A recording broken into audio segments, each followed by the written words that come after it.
దుబాయ్లో దుబాయ్లో social media గ్రూపులు పెట్టి నడిపిస్తున్న దొంగేవాడు మీరే కదా. దుబాయ్లో సోషల్ మీడియా టీంలను పెట్టుకొని వాళ్ళకి జీతాలు ఇచ్చి లక్షలాది రూపాయల తెలంగాణ సొమ్ముని దుబాయ్కి పంపించి అక్కడి నుంచి మీడియా సంస్థలు నడుపుతున్నది మీరే. ఎవరి మాట అన్నది? కల్వకుంట్ల కవిత, కేటీఆర్ చెల్లె అన్నది ఈ మాట.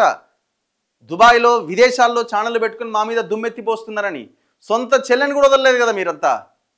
సొంత చెల్లె మీద కూడా దాడి చేశారు కదా మీరంతా. ఫస్ట్ ఆమెకు సమాధానం చెప్పండి, మిగతా వాళ్ళకి సమాధానం తర్వాత చెప్తారు. కానీ ఈ బూతులు స్టార్ట్ చేసిందే మీరు, ఈ కల్చర్ని తీసుకొచ్చిందే మీరు. మీరు ఓడిపోయిన తర్వాత మేము యూట్యూబ్ ఛానళ్ళ వల్లనే ఓడిపోయినామని చెప్పి సోషల్ మీడియాకి ఒక 30 ఛానళ్ళు కొనేసి ఇంకొక 30 ఛానళ్ళు పెట్టి దుబాయ్లో ఈ సోషల్ మీడియా టీంలని అక్కడ పెట్టి ఇక్కడైతే కేసులు బుక్ అవుతాయని విపరీతంగా సోషల్ మీడియాలో బూత్ని ముందుకు తీసుకెళ్తున్నది మీరు. స్లాటర్ హౌస్లు నడుపుతున్నది మీరు. ఇదంతా చర్చ ఎందుకు వచ్చింది? ఆ మహా న్యూస్ ఛానల్ పైన దాడి జరిగిన దాని మీద నిన్న జగదీష్ రెడ్డి మాట్లాడుతున్నాడు.